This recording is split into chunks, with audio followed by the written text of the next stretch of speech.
Okay, welcome to another Word of Torah. I'm Rod Bryant along with Moshe Abrams. We are so Hey, happy that you have joined us here. Just want to ask you to do a couple of things for us. It's very important. We'd like your support. Here's the best way to support us by clicking subscribe.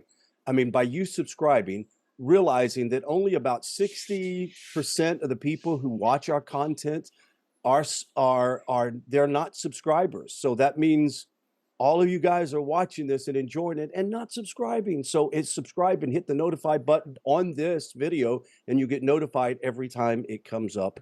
And we want to thank you. Also, Moshe has a website, or actually an email address that you can get a hold of him, Moshe oh teaches yeah, at gmail.com. Moshe teaches at gmail.com. You get a hold of him and he'll answer questions that you may have, fears, doubts. He even does private lessons as well as group lessons. I think you'll enjoy them. And the cost is very, very affordable. And he is the most amazing teacher there is. Now, are you going to pay me for that? Do I get like a absolutely, absolutely, kickback or something? I don't for know. sure, for sure. Okay. Oh yeah, can I plug something as well? Just Yes, please.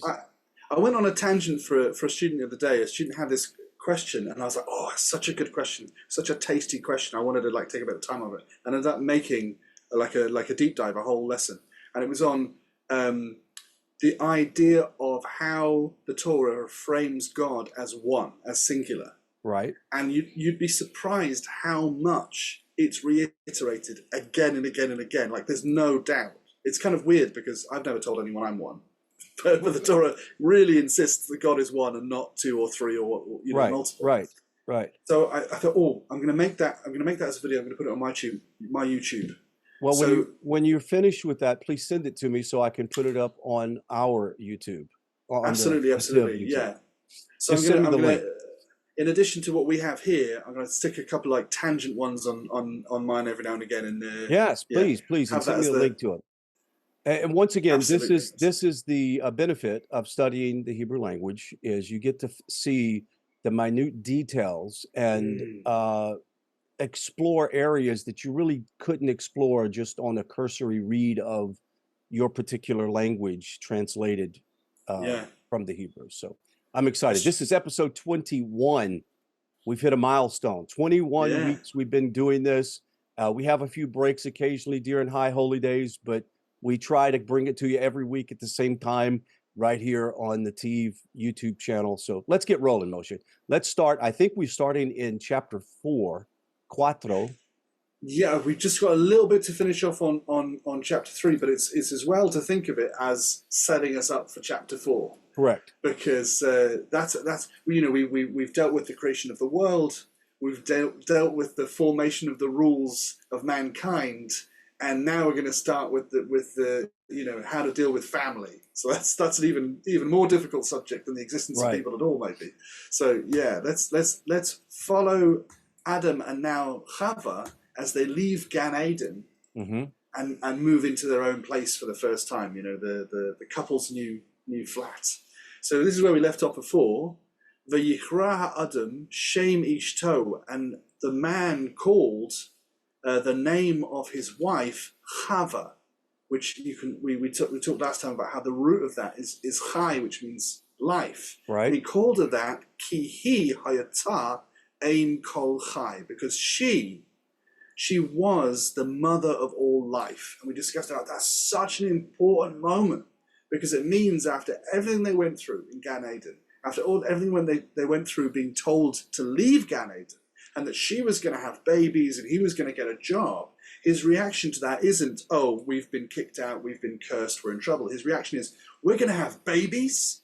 He's excited. He's going to be a dad. She's going to be the mother of all life. It's lovely.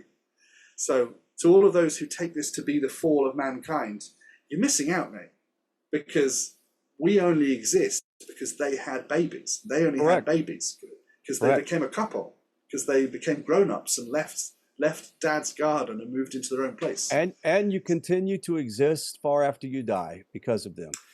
Right. Everything that gets passed down to the next. I mean, the whole of human history and the giving of the Torah. The idea to say that if you think that God didn't want us to come out of Gan Eden, it means the Torah never would have been given. Correct. I mean, that would be such a tragedy.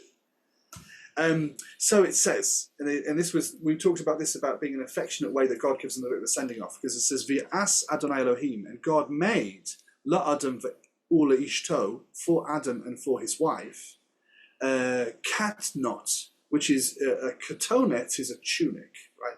But this is katnot with a feminine plural ending. The ot ending is feminine plural. But it was katnot or tunics of skin, like leather tunics, right? Because they had these kind of rubbish little leaf belts. You know, they did their best. But God said, I can make something a little bit more sturdy than these leaves. And this was the really beautiful moment. It says at the end, this word here, right, was vayal bishem. And so levesh is to dress. And the yod means he will dress. The vav yod means he dressed. And the mem at the end is he dressed them. So it's not just that he made them the clothes and just chucked it down and said, you know, put on your jacket and get out of here. No, he dressed them. He didn't just make the clothes, he put the clothes on them, which is such a loving parenting thing to do. It's like, okay, you're going to go off and get your own place. Make sure you put on something warm. You know, I'll come and check in on you. It's it's not an angry act, is it, to carefully dress your kids? Beautiful. So that's where we left off, and now we have, this is the tail moment of why they had to leave. This is the kind of clarify. V'yomer Adonai Elohim, and God said, Amar is to say, V'yomer means he said. Adonai Elohim has both the name and the noun of God. V'yomer Adonai Elohim, Hein, behold, ha'adam haya ke'echad mimenu. The Adam was like one from us. L'da'at, to know, tov v'ra, good and evil. V'atah with an ayin.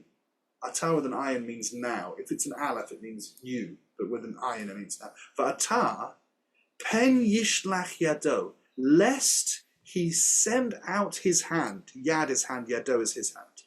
V'lakach, and he take, gam me'etz hachayim, also from the tree of life, because he's already taken from the tree of knowledge of good and evil. Correct. But lest he take also from the tree of life, v'akal, and eat, v'chai lo'olam, and live forever.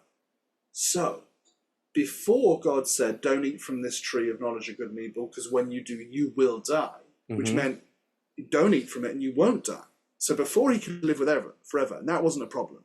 Right. Now he can't live forever. So that shows the whole thing was a choice. Correct. You can live forever as like an innocent, not knowing good from evil. Or you can know good from evil, be like God in that regard, that you know the difference from right and wrong, but you can't live forever. You can have one or the other. You can't have both. So that's kind of interesting in itself. That almost sounds like we should dig into that a little bit more. We should try and go, what is it about knowing good and evil means you can't do that forever? What's going to happen? Yeah, that is a whole level of understanding that obviously we don't have time to go into, but it is interesting to explore that whole idea. And the idea also is that there was a tree, or there was something else centrally located in that garden that if they consumed it would live forever, even in their state. Yes, absolutely. So had he not sent them out of the garden, something would have gone wrong with that. Right. So sending them out of the garden isn't because he's angry, no, get out of my sight. It's because you can't have both. You made your choice. Your choice is outside. And there seems to be something detrimental about that formula. And that's why it had to take place. It wasn't that I don't want you to live forever like the angels. It's if you live together with these two concepts combined, it could be destructive. Yeah. Possibly. I mean, there's a really good joke in Hitchhiker's Guide to the Galaxy where they have this improbability drive, and all kinds of improbable things happen when you press the improbability drive. And one of them is that a plant pot comes into existence 1,000 foot above the ground and starts falling. and just before it hits the ground and dies, the last thing that goes through its head is, "Oh no, not again." And the little comment under that is, if we knew why he thought that, we'd know a lot more about how the universe works. Oh And man, I, yes. and I think about that about Torah all the time. That I come Yeah. across something, I don't understand that, but I feel like if I understood that, I'd know a lot more about how the universe works. Exactly. And I'm not sure that I need to know that right now. Yeah. I hope that I never find out as a plant pot hurtling towards the ground, but I would like to know Right. under safe circumstances. Well, one maybe. thing that we know for sure in the study of cosmology or quantum physics, et cetera, we're finding out there are a lot more complexity to this beautiful creation that God has made, and there are a lot more answers to be found. We're finding them. It's coming to light now about frequency and light and all of these things that are happening in the world that we have, and God has encoded that in the universe, and this is part of the encoding right here. Yeah. This is something which has been bothering me for a little while now, because I often have arguments with sciencey people, because I really like science. You really like I do science. We too. were just having Absolutely a discussion a minute ago about animal intelligence and how correct. you measure intelligence in something that can't speak. We love this stuff. But I had it said to me before. Someone says, "Oh, I don't believe in religion. I believe in science." And my instinct to say is always, "Well, you don't understand science then." Absolutely. Because science, all science is, every form of science is a measure of the finite. That's correct. what every form of that's science, real hard science is. You measure the finite. You right. measure it might be size, distance, density, strength, forces, anything it is. It's all measurements of the finite. Right? So if you say you believe in science more than religion, well, what experiment have you seen that disproves the existence of the infinite? Absolutely. If anything, all of the experiments have an equation that's missing. That's why it continues to be a science in their mind, because they can't find the root. There's more to find out, right? Yes, absolutely. But you can't, because science necessarily must be agnostic on the concept of God. You can't be atheist because there isn't data to measure, right? Right. But when you look at physics, and this is the thing that's been bothering me recently, is on our level, on the human level, the human measuring level, physics is very, very regular. Everything we found out about science, everything we found out about physics, it works because it predicts phenomena. So you go, this is our rule. If you do this, this happens. And you do it, and that happens, so it works. When you get down to the quantum level, it all starts going loopy, man. Yes. All of the laws of physics start breaking down. Gravity starts behaving weird. Light starts behaving weird. Correct. It becomes incredibly unpredictable. In fact, quantum computers are based on the premise of the unpredictability of matter across space. And you're like, if there was no unpredictability, quantum computers can produce no results. So it's like, well, that's scary. Well, there is a man by the name of Terrence Howard. I don't know if you're familiar with Terrence Howard. He's an actor, producer, writer, but he is, what do you call it? A fantastic mind, and has done incredible research on quantum physics, mathematics, etc. And he's introducing ideas right now that are challenging the very core of quantum physics and mathematics, because like you said, they have said it and said, here is how the world works. And then we find out, well, that's not exactly how the world works. It's much more fluid. And you remember in the beginning of Genesis where it talks about the wave, as there's a wave to this, there's a flow to it. All of what do you call it? Consciousness, all of the quantum field is a wave. It's a waveform. And when you hear that, listen, I'm going to send you some material. You need to watch it. A lot of people in scientific world think he's bonkers, but the lecture I'll send you is from Oxford at the symposium they have there. So the debates. Wonderful. Yes. Yeah. Great. Anyway, let's go on. Here, let's get back to Torah. But that's the thing for us. There's no boundary between Torah and the physical world. It's just, this is one description of human history. Is the poetry that God kind of shared with us about human history. Right. So it says Vaishalchehu. Now this is an interesting word, because you start off with shlach in the middle, just like in the previous verse.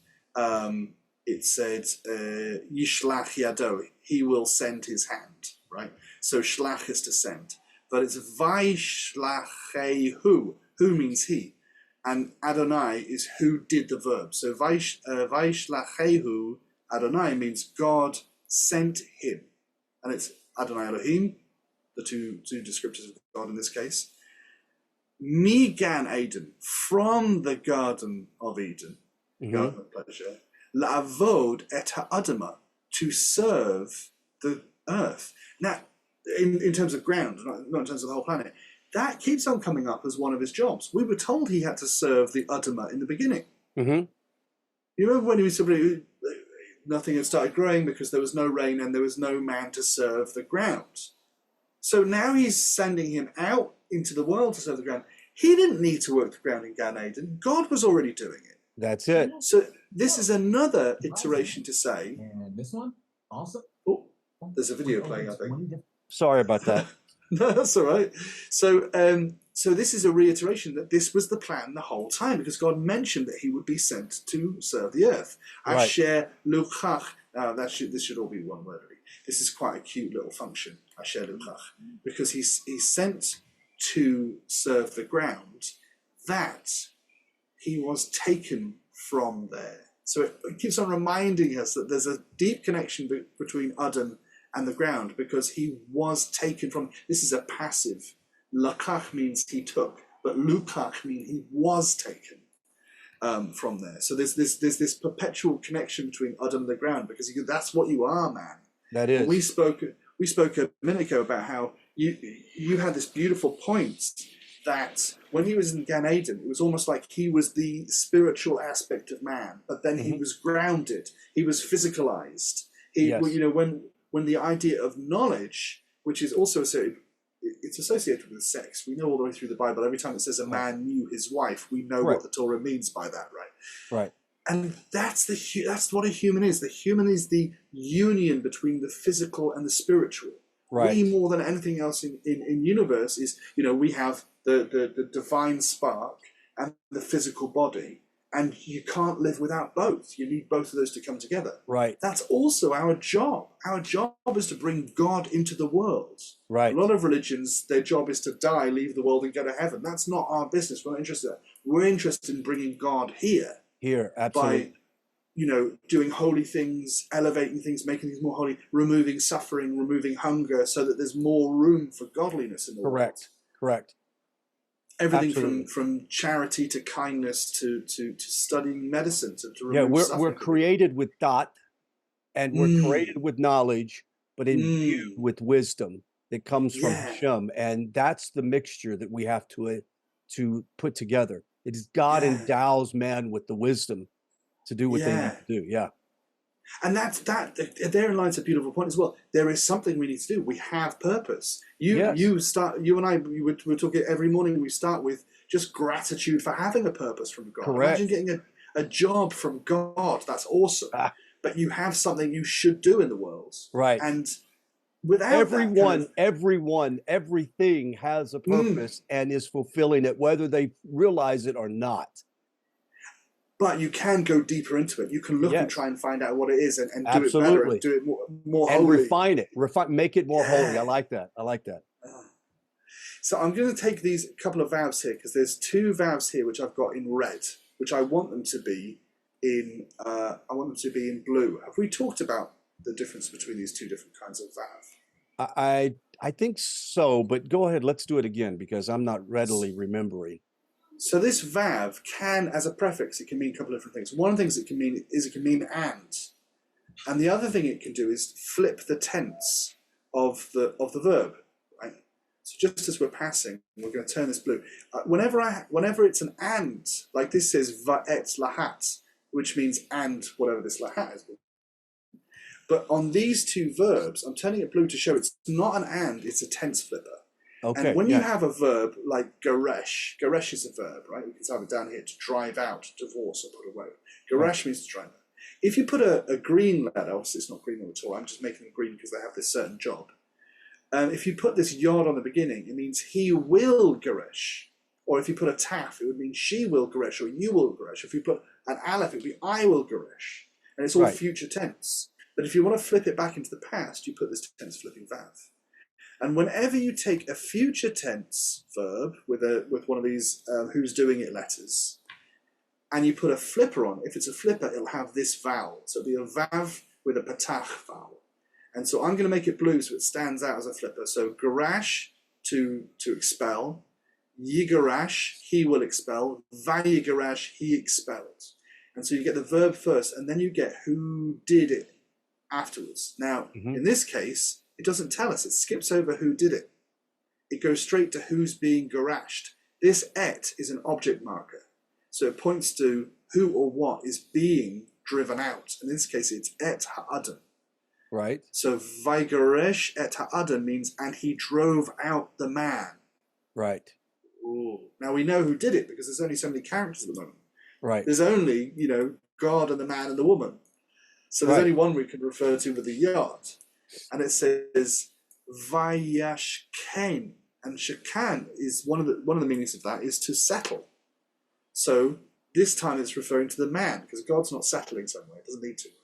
So Vashkain, Mikedem, he settled from the east, Lagan Eden, of the Garden of Eden. But what is he settling? I thought it was the Adam that he was settling, but no, it's not saying. It is referring to God, because he's not settling himself. He's settling something which is et. Right? So he could have settled, but it says, he settled in the east of Eden, et hakaruvim. So that's what he said. He sent out the Adam, that's what's being sent out, and he settled the Keruvim, that's what's being settled. Right? Now, Rod, your knowledge of Renaissance paintings, right? Can I call up the imageries of a Renaissance painting? You look at some, classic from the Renaissance period, and you see a keruv, also known as a cherub, right? Right. And what do they look like? Oh, little fat babies. Little fat babies, little cute little wings, bow and arrow, sometimes a little rubbish, bow. not familiar with it. Yeah. Terrible Hopefully they're mismanagement. covered a little bit. You're right, they have a little loincloth. Very insulting to these Keruvim. These Keruvim are not fat little babies. They are terrifying. No, that's what I was saying. If you ever see any of these powerful, things, you will have to be told not to fear. Right. This is the thing. That's every time they shot, they say, "Don't be afraid." What, am I getting that from a little fat baby? Little fat baby's not telling me not to be afraid. No, this is big, terrifying thing. In fact, there is an image of Keruvim in the tabernacle, in the Mishkan, the tent of meeting, which is on top of the Ark of the Covenant. There are two Keruvim, which have the bodies of lions and the wings of eagles and the faces of beautiful women facing inwards that mark where the presence of God will settle. Those are Keruvim. Yes. Right? So those are the things and so he settled them to the east of Eden. Presumably that's where the entrance or the higher dimensional passageway, I don't know what it would be. He settles these Keruvim, va'et lahat. And down here we can see a lahat is some sort of flame of an angelic sword, right? So now, lion body, beautiful woman face. Women can be scary as well. Wow. They've got these wings and they've got a flaming sword. So clearly, one step up from a fat baby. And it says cherev, right? Which, here is a sword. So this is the lahat, the cherev, combine those together, flaming sword. And it says this weird thing. Hamit hapechet. Hamit hapechet. Super weird thing. The root of this is hey, pei, chaf. And I think I have this here. Hamita pechet is to turn over, right? Oh. But it's not just like if I pick up my wallet and I turn my wallet over. It's not that. It's a hitpael, which means the thing is doing the thing to itself. That is, it is folding in on itself like a tesseract. This is some confusing, terrifying, higher dimensional, in-twisting thing which is on fire in the hands of a winged lion lady. And you're like, the whole scenario is if you walk into this scenario and you see that and you think, you know what?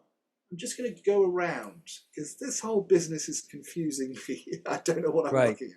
Right. It's not that straightforward. These are all the roots from ha'pach, and we get turnover, unstable, turmoil, confusion, coup, revolution, turnover, reversal. Right. That's That's just the sword, man. And the sword's on fire. And actually, literally in one form, means turmoil or confusion.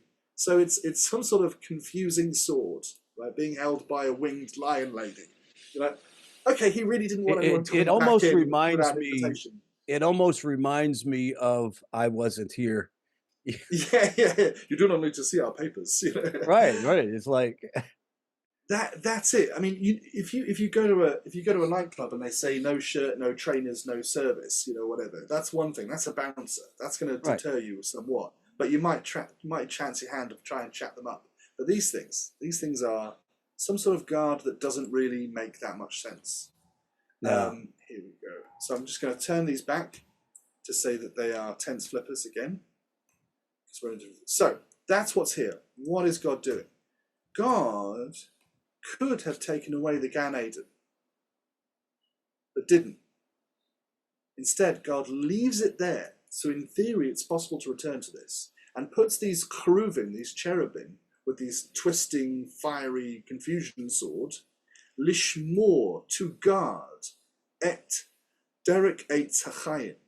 The derek is the path, or the road to the eitz hachayim, the tree of life. It's all about that tree of life. Now, we've spoken a few times, and also one of our other students who I think he learns with both of us in two different forms. There's this idea that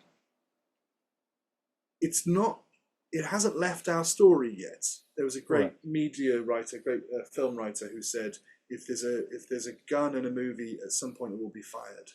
Right. Gan Eden is still there. Correct. We also had the idea, why didn't God just destroy the Nachash? If he was annoyed with him, why didn't he just say, you don't exist anymore? Instead, he ties the story of the snake to the story of the woman, and all of her descendants are going to be embattled with the snake. Why? Because the snake has a function. Correct. It's not just bad, hanging around to make people suffer. No, it's something to overcome. It's the challenge of life which allows you the free will. The Nachash has to be there in order for us to overcome it, in order for us to conquer our own weaknesses. There's so also why is this Gan Eden there? Yeah, so that there is that idea that this also still exists. Now, I really am not sure if this is a metaphysical existence, a dimensional existence, or it actually has a place somewhere in that part of the world. I don't know, and I'm not sure that it's that important. What's important is there appears to be this story still exists, or this place still exists for a purpose. Gan Eden exists for a purpose, almost as an allurement as to a return to that.